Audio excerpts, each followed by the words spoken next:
নমস্কার। যুক্তি তর্ক সঙ্গে অর্কই আপনাদের স্বাগত। আপনাদের সঙ্গে আমি অর্কপ্রভ সরকার। সৌদি আরব সফরে যাচ্ছেন প্রধানমন্ত্রী নরেন্দ্র মোদী। সৌদি যুবরাজ MBS তাকে স্বাগত জানাবেন। অনেক চুক্তি হবে, বিশেষ করে পবিত্র হজ যাত্রায় ভারত থেকে যারা যেতে চান তাদের সংখ্যা বাড়ানোর জন্য MBS এর সঙ্গে প্রধানমন্ত্রী নরেন্দ্র মোদীর কথা হবে এবং স্ট্র্যাটেজিক অ্যালায়েন্সের বিষয়ে এগোবে। সৌদি ইনভেস্টমেন্ট কি করে ভারতবর্ষে টেনে আনা যায় সেটা নিয়েও আলোচনা হবে, কারণ মুসলিম বিশ্ব বা আরব বিশ্বের সঙ্গে প্রধানমন্ত্রী নরেন্দ্র মোদীর অত্যন্ত সুসম্পর্ক। UAE যুবরাজও কিছুদিন আগে এসেছিলেন। UAEর সঙ্গে আমাদের স্ট্র্যাটেজিক অ্যালায়েন্স আছে।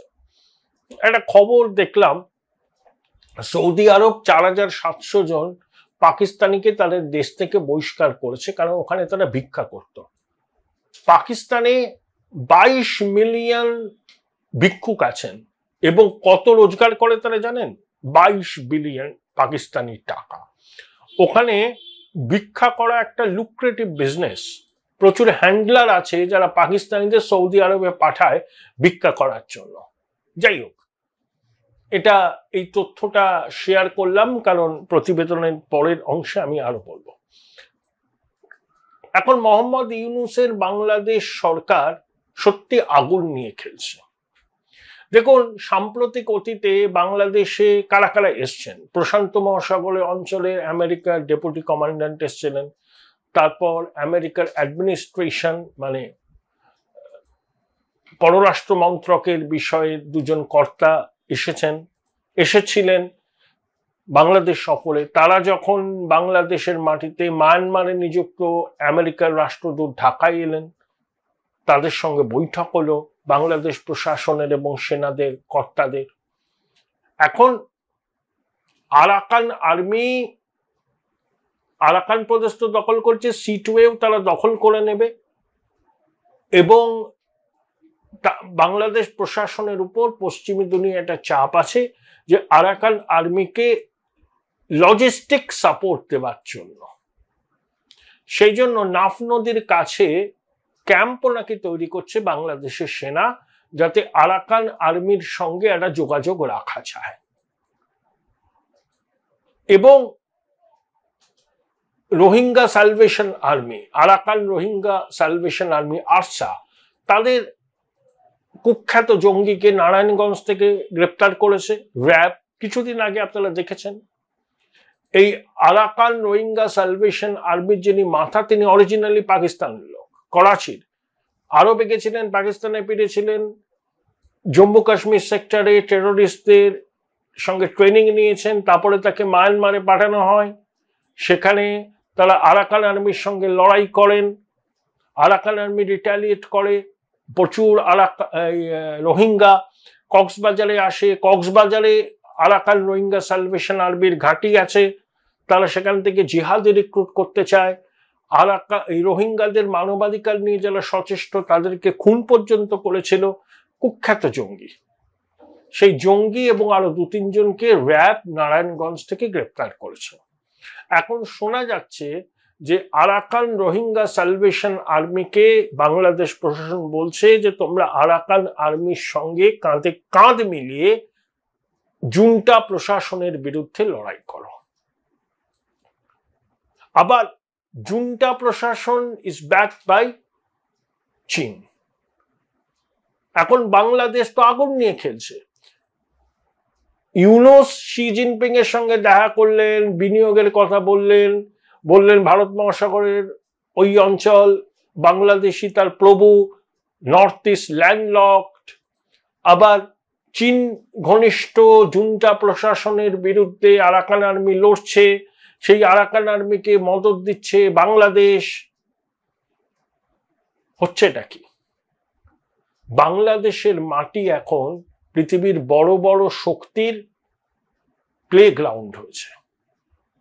পশ্চিমী দুনিয়া আছে, ভারত আছে, কারণ ভারতের সঙ্গে আরাকান আর্মির খুব সম্পর্ক ভালো, কারণ আমাদের কালাদান প্রজেক্ট আছে না, একদম মিজোরাম হয়ে থাইল্যান্ড পর্যন্ত আমরা সব করতে পারবো, পণ্য টন্য সিটওয়েতে আছে। ভারতের বিনিয়োগ আছে এবং আরাকান আর্মির সঙ্গে ভারত সরকারের সম্পর্ক ভালো। আবার মায়ানমারে যখন ভূমিকম্প হলো, ভারত সবার আগে ত্রাণ নিয়ে সেখানে পৌঁছলো। আমরা আমাদের বিজনেস ইন্টারেস্ট দেখব, এটাই হচ্ছে সব থেকে বড় কথা। এবং আমাদের নিরাপত্তা যাতে সুরক্ষিত থাকে, আমাদের বিনিয়োগ যাতে সুরক্ষিত থাকে, সেটাই আমাদের প্রধান বিবেচ্য। সেই জন্য আমরা মায়ানমারের ওই অঞ্চলে একটা স্টেবিলিটি চাই, সেটা আরাকান আর্মি দিতে সক্ষম বলে আমাদের মনে হচ্ছে। সেই জন্য আমরা আরাকান আর্মির সঙ্গে আমাদের সম্পর্ক মোটেই হোস্টাইল নয়। বাংলাদেশের ইউনুস প্রশাসনের সঙ্গে আরাকান আর্মির সম্পর্ক হোস্টাইল ছিল। তারা রোহিঙ্গাদের খেদিয়েছে, রোহিঙ্গারা বাংলাদেশে কক্সবাজার চট্টগ্রামে আশ্রয় শিবিরে আছেন। নাফ নদীতে পণ্য চলাচল আরাকান আর্মি বন্ধ করে দিয়েছিল, তারা বাংলাদেশ ভূখণ্ডেও চলে এসেছিল। তো বাংলাদেশের সেনাপ্রধান একটা সাক্ষাৎকারে বললেন যে ভারতের সৈন্যবাহিনীর সঙ্গে তাদের সুসম্পর্ক আছে এবং বাংলাদেশ মায়ানমার সীমান্তের সুরক্ষার জন্য ভারত বাংলাদেশ সম্পর্ক মজবুত হওয়া দরকার। আবার লালমনিরহাটে, সেটা দ্বিতীয় বিশ্বযুদ্ধের সময় পরিত্যক্ত এয়ারস্ট্রিপ ছিল, সেটাকে রিনোভেট করার জন্য চীন পাকিস্তানের দ্বারস্থ হয়েছে বাংলাদেশ। আবার লালমনিরহাটের খুব কাছেই হচ্ছে চিকেন নেক, আমাদেরও হাসিমারা এয়ারবেস আছে। অর্থাৎ জুন্টা প্রশাসনের বিরুদ্ধে আরাকান আর্মির অভিযানকে বাংলাদেশ ট্যাসিটলি সাপোর্ট করবে, লজিস্টিক্স দিয়ে সাপোর্ট করবে, সেফ প্যাসেজ দেবে নাফ নদী। চীন চটে যেতে পারে, তাই চীনকে তুষ্ট করার জন্য ওই লালমনিরহাটে পাকিস্তান চীন যৌথভাবে বিমানবন্দর নতুন করে গড়ে তুলবে।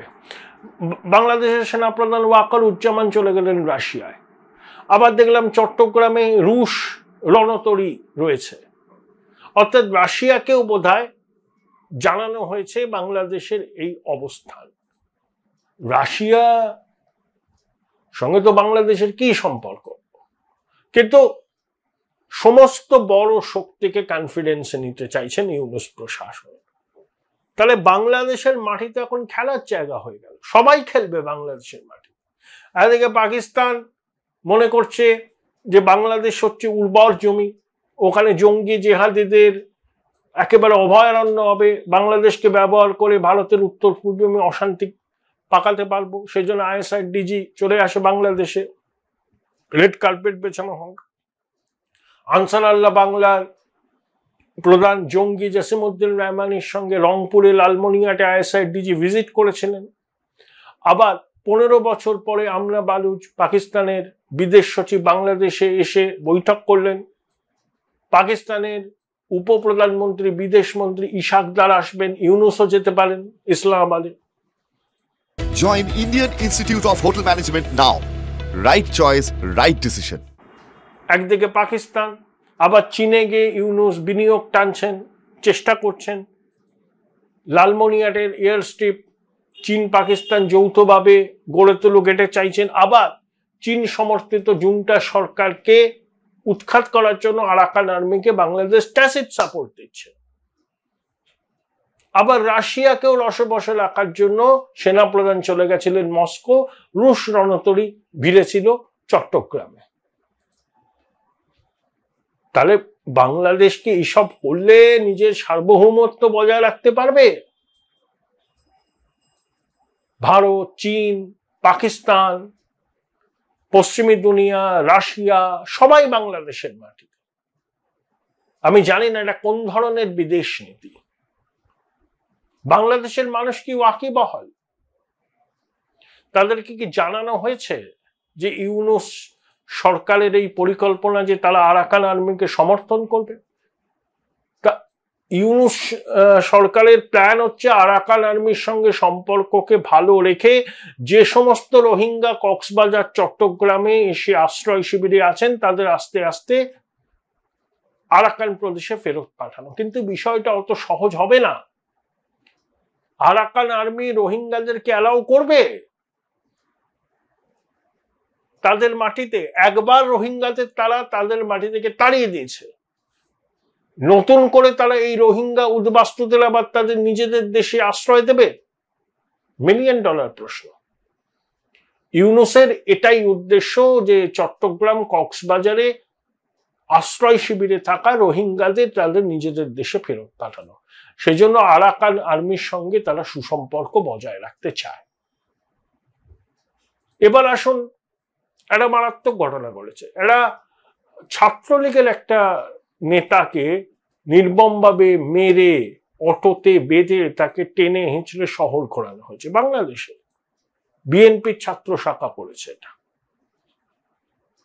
আর বাংলাদেশের নতুন মিত্র পাকিস্তান, ইশাকদার বলেছিলেন না পুরনো ভাইকে খুঁজে পেলাম, সেখানে একজন হিন্দু মন্ত্রী আক্রান্ত হয়েছেন।